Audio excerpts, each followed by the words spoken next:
If you want to get rid of this dark blue color theme on your Google Pixel 10, if you prefer something like just standard black and white, etc., what you can do is you can open settings. Now in here, in these settings, we can open wallpaper and style. We're gonna swipe over here to the home screen, and now we can scroll down here to find colors. And first thing that you can do is simply choose different color theme over here, different system color.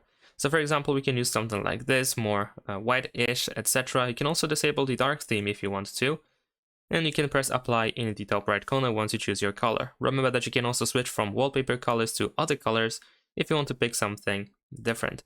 But essentially this is how it looks like. Now as you can see, we have our home screen pretty white. And if you still like to use the dark theme, but without these blue colors, then of course you can still go back over here, enable the dark theme, and then the dark theme actually looks dark. And that's it. Thanks for watching, leave a like and subscribe.